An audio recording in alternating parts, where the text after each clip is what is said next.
C'est quoi au juste ce pub? C'est un pub Savoine. Ça c'est quoi? C'est un cocktail. Vous avez demandé 2 cocktails? Non. Je t'ai demandé de me servir quelque chose de frais. Vous voulez une bière? Allez au pub. Faites couler la bière! Ces hommes sont assoiffés! Viens dehors. Fais ta note d'abord. Je paierai plus tard. T'en seras plus capable. Ouais, je suis mort de rire, mais je vais te défoncer la gueule. Tu veux que je le fasse ici ou dehors? Alors c'est ça ton truc, tu arrives dans un bar, tu délites d'obscurs passages de quelques bouquins et tu prétends que ce sont tes idées à toi. Et tu fais tout ça juste pour impressionner une fille et embarrasser mon ami? Bienvenue, prends un tabouret et pose-toi, tu es au Ciné du Commerce, un podcast où on parle de ciné au comptoir avec une suze qu'on a payée avec la petite monnaie. Avant la grande émission, tu sais qu'on a mis en place ce format dans une petite pastille à avaler de travers pour te faire attendre, sans t'étouffer. C'est comme la cacahuète. Ah oui, la petite cacahuète. Fais attention à la petite cacahuète. Et ce mois-ci, on a été très généreux parce qu'on a épuisé la planète 2 fois plus que d'habitude. Parce qu'on fait 2 petits scénarios autour du thème du mois. Super. Sachant que l'un d'entre nous a été plus... dirigiste que l'autre et l'un a été évasif et était plus scolaire, analytique que l'autre. Ah bah tiens. Donc j'en ai 2 à vous raconter ce soir. La première histoire est l'année des disparus. Rapidement, le pitch, c'est dans une petite ville de montagne isolée, une personne disparaît tous les ans, exactement entre le 3 octobre et le 7 novembre. Depuis 35 ans, chaque disparition est classée accident probable ou fuite volontaire. Personne n'en parle. C'est devenu la règle tacite. Ici, on ne remue pas le passé. Pas taper. L'histoire, bien sûr, se raconte autour de 3 actes, comme tout film classique. Avec, en acte 1 qui s'appelle Retour du silence, donc le film qui s'ouvre sur une petite ville, la petite ville d'Arvieux-les-Roches, calme, presque trop calme. Le 3 octobre arrive, et avec lui, cette tension étrange que tout le monde fait mine d'ignorer. Les rideaux sont tirés plus tôt, les rues deviennent désertes, les habitants regardent leur montre sans raison, un peu comme à Troyes. Cette année-là, au lieu d'un adulte, c'est une adolescente de 15 ans qui disparaît sans laisser trace, en vélo retrouvé appuyé contre un rocher, parfaitement droit. Rien d'autre. La police note la disparition, puis cesse d'en parler. Mais un détail trouble un habitant du village, un souvenir qui revient sans prévenir. Arrive sur l'acte 2, le souvenir interdit. Martin, un enseignant revenu vivre dans son village natal après 20 ans d'absence, ah bah tiens, ça me rappelle Hit, commence à se rappeler de quelque chose. Quand il avait 8 ou 9 ans, il a vu quelqu'un disparaître. Mais il n'arrive pas à savoir si c'était un rêve ou pas, parce que juste après, ses parents l'avaient retiré de l'école pendant 1 semaine, en lui répétant « tu n'as rien vu ». T'es évanoui ou quoi ton truc? Et je pense qu'il a fait un méga mix. Ouais. En cherchant plus loin, il découvre un autre fait troublant. Chaque disparition a lieu dans un périmètre de 500 mètres, près d'un ancien chemin de mine barré depuis les années 80. Ça c'est dark. Ouais, c'est un peu comme les évanouis où c'est le mec qui voit qu'il faut tirer, prendre une carte et tirer une règle pour voir les lignes où les mecs couraient. Les flics, ils ont même pas pensé. Enfin bref, tellement con. Bref. Oh, oh. Ah, c'est un des seuls reproches que je fais au film. Hein. C'est pas mal. Mais c'est celui-là. Les habitants refusent de répondre quand Martin pose des questions. Certains s'éloignent, d'autres changent de sujet. Plus ils fouillent, plus les habitants deviennent hostiles. Mais pas violemment. Ils répètent simplement, rien ne s'est passé. Le malaise devient oppressant, tout semble conçu pour préserver un secret collectif. Dis donc, c'est Lovecraftien tout ça là, non? Ouais, voilà, c'est ça. Le pacte. Martin finit par comprendre. Il n'y a pas de tueur, pas d'enlèvement, pas de complot criminel. La vérité est beaucoup plus tragique. En 88, un effondrement massif dans la mine a tué 8 personnes. Les secours ont mis des jours à intervenir parce que le maire de l'époque voulait éviter un scandale. C'est de la salle. Quand on a enfin rouvert la mine, les corps n'étaient plus là. On n'a retrouvé que des traces de pas qui descendaient plus profond, comme si les victimes avaient marché ou qu'on les avait entraînées. Depuis chaque année, quelqu'un disparaît dans ce périmètre sans témoin, sans cri, sans lutte. Le village a donc conclu un pacte silencieux, ne plus en parler, ne plus chercher, ne plus contester. Parce que la seule alternative serait d'admettre que quelque chose vit dans les anciennes galeries et que les disparus ne sont peut-être pas morts. Le film se termine sur Martin, seul près de l'entrée murée de la mine, entendant un son venu des profondeurs, un son humain, un appel. Le générique tombe sans réponse. Mais c'est Lovecraft, à fond. Et donc pourquoi ça a échoué ce film au box-office ? Ah bah je sais pas. Peut-être qu'il est turfu. Parce que c'est un thriller rural qui a induit le public en erreur. La bande-annonce laissait croire à une enquête policière classique alors que le film est en réalité lent, contemplatif, presque sans musique, centré sur l'ambiance et le silence, tout ce que j'aime. Et sans monstre montré à l'écran, sans résolution claire. Résultat, les gens s'ennuient, les spectateurs qui s'attendaient à un vrai thriller sont déçus, trop austère pour attirer le grand public. Sorti en octobre face à un gros film d'horreur forcément éclipsé, très peu de publicité. Box office. Un underestimated horror. Voilà. Par contre, renouveau culte parce que ambiance unique, beaucoup d'analyses en ligne, comparé à Twin Peaks, Memories of a Murder, La Nuée, et le mystère non résolu, devient culte. Un peu comme J.J. Abrams, ton grand pote. Culte du mystère. JJ. Ah, JJ. Les fans adorent et donc créent des théories. Les disparus sont-ils vivants ? Les habitants protègent-ils quelqu'un d'autre ? Y a-t-il réellement une créature ? Ou tout est-il psychologique ? C'est peut-être la CIA aussi, hein. Il est pas, hein. Et ça, pour le coup, c'est une vraie histoire, donc c'est un Oui, vrai le gardien du parc d'attractions. Mais Scooby-Doo.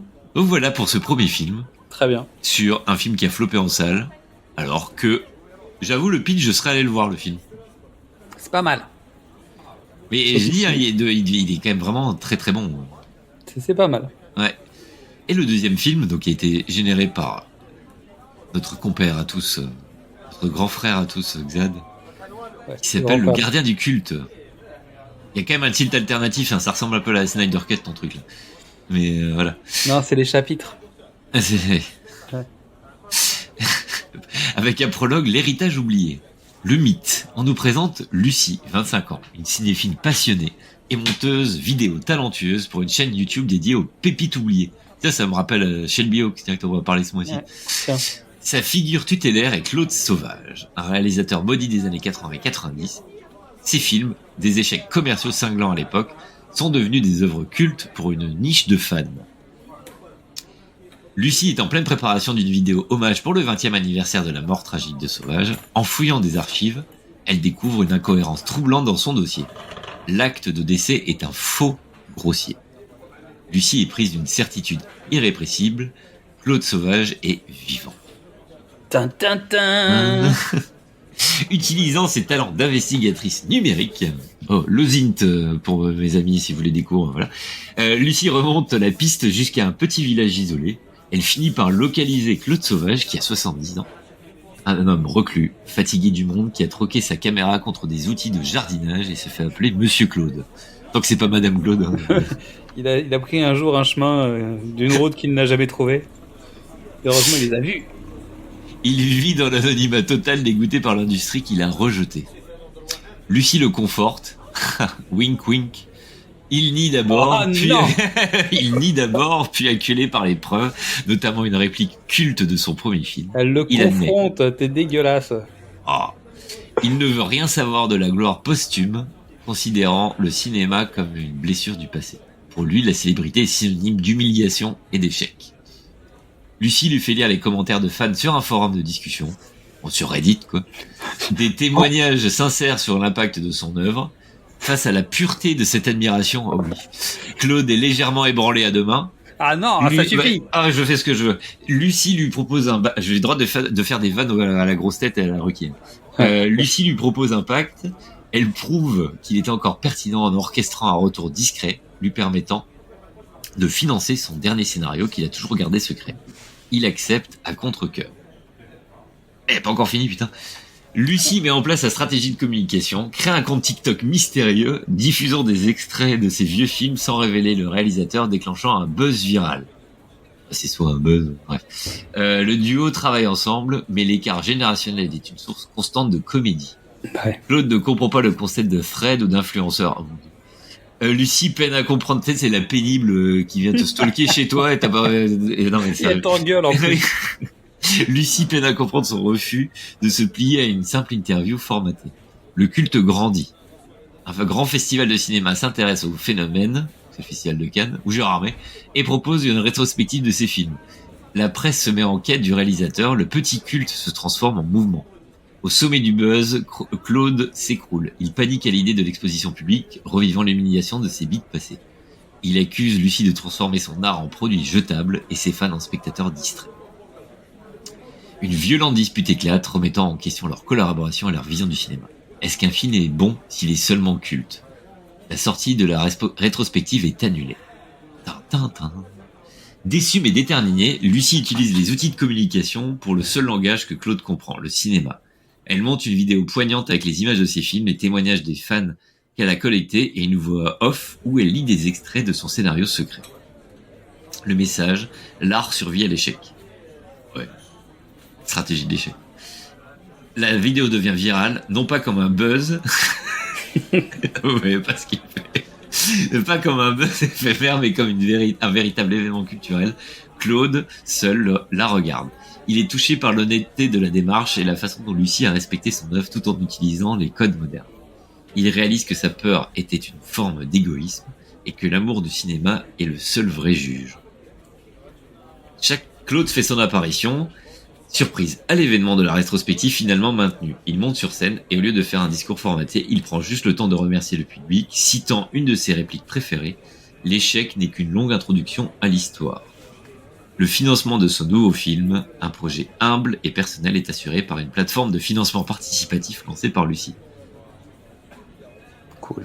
Quelques mois plus tard, en termes d'épilogue, Claude et Lucie sont sur un petit plateau de tournage. Ils réalisent son film, elle est sa première assistante de production. Ouais. L'ambiance est détendue et créative. Claude donne une direction. Lucie filme la scène avec son téléphone, non pas pour la diffuser, mais pour le garder en souvenir.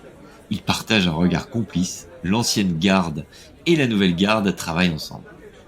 C'est un film, ça. Prouvant qu'il n'y a qu'un seul amour du cinéma, quel que soit le support ou l'époque. Le dernier plan s'attarde sur le clap du nouveau film, le gardien du culte, le vrai succès. C'est beau. C'est beau, hein. Il est poignant niais. comme film. Il est niais, celui-là. Ouais, mais c'est bien. C'est parce que c'est moi. Ça me va bien. Oui, non, mais c'est pas ça, c'est que c'est marrant comme Il deux est trucs plein de bons différents. sentiments. Non, mais Ouais, toi, ouais. tu nous as fait un truc glauqui vénère. Mais j'ai Moi, pas c'est un du tout film donné de- il faudrait que je retrouve les indications. Moi, Je n'ai pas donné je l'ai orienté, d'indications. je voulais un truc un peu, voilà, je voulais un truc générationnel. Mm. Non, j'ai ce que j'ai prompté en fait. Donc voilà. Merci à toi pour ton écoute. On t'a donné beaucoup de billes sur le sujet du mois qui va arriver. En attendant le grand épisode, tu peux retrouver le pitch qui est presque parfait sur Facebook, Insta, TikTok, YouTube, Letterboxd. Tu peux écouter ou réécouter nos autres épisodes et les autres formats. Et n'oublie pas, le cinéma, il n'y a pas que chez The Rock, Dwayne Johnson qu'on peut en voir. À la prochaine pour Trinque et Ciné, ça sera la tournée de Michael Bay. À la tienne, Xad. No pain, no gain. À la tienne.